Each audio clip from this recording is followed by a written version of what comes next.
അർഹമുർ റഹീമീനായ രാജസയ്യിദായ മലിക്കുൽ ജബ്ബാറായ തമ്പുരാനെ, മൊബൈൽ ഉപയോഗിക്കൽ നിർബന്ധമായ കാലഘട്ടത്തിലാണല്ലാ ഞങ്ങൾ ജീവിക്കുന്നത്. എന്നിട്ടും മൊബൈലില്ലാണ്ട് കഷ്ടപ്പെടുന്ന ഒരുപാട് സഹോദരി സഹോദരന്മാർ, ഒരുപാട് സുഹൃത്തുക്കൾ, ഒരുപാട് വിദ്യാർത്ഥിനികൾ, ഒരുപാട് ആളുകൾ നമ്മുടെ നാടുകളിലുണ്ട് റബ്ബേ. അവർക്കൊക്കെയും നീ അനുയോജ്യമായ രീതിയിലുള്ള മൊബൈലിനെ പ്രദാനം ചെയ്യണം റഹ്മാനെ. ഇനി മൊബൈൽ ഉണ്ടായിട്ട് തന്നെ റീചാർജ് ചെയ്യാൻ പൈസ ഇല്ലാണ്ട് കഷ്ടപ്പെടുന്ന നിരവധി ആളുകൾ നമ്മുടെ നാടുകളിലുണ്ട് റബ്ബേ.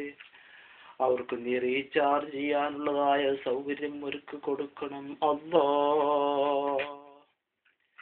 നമ്മുടെ വീടിന്റെ തൊട്ടടുത്ത് തന്നെ ടവർ ഉണ്ടായിട്ടും റേഞ്ച് ഇല്ലാണ്ട് പറയുന്ന നിരവധി ആളുകൾ നമ്മുടെ നാടുകളിലുണ്ട്. അവർക്കൊക്കെയും നീ നല്ല രീതിയിലുള്ളതായ റേഞ്ചിനെ നൽകണം അല്ലാ. റബ്ബേ, അവസാന കാലഘട്ടത്ത് ഒരുപാട് ചൈന സെറ്റുകൾ ഇറങ്ങിയിട്ടുണ്ട് റബ്ബേ.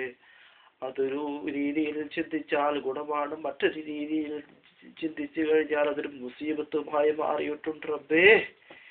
റബ്ബേ, ഞങ്ങൾക്ക് എല്ലാവർക്കും 2 സിം ഉപയോഗിക്കണമെങ്കിൽ ചൈന സെറ്റിന്റെ ആശ്രയം നിർബന്ധമായ ഒരു സാഹചര്യം വന്നിട്ടുണ്ട്. അതുകൊണ്ട് റഹ്മാനേ, നീ കമ്പനി സെറ്റുകളിൽ തന്നെ, നോക്കിയ സാംസങ് പോലെയുള്ള കമ്പനി സെറ്റുകളിൽ തന്നെ 2 സിം ഇടുന്ന മൊബൈലിന് ചെറിയൊരു പൈസക്ക് കിട്ടുന്ന രീതിയിൽ ഞങ്ങൾക്ക് ഇറക്കിത്തരണം അല്ലാ. ഇന്റർനെറ്റ്, കമ്പ്യൂട്ടർ, മൊബൈൽ യുഗത്തിലാണല്ലോ അല്ലാ ഞങ്ങൾ ജീവിക്കുന്നത്.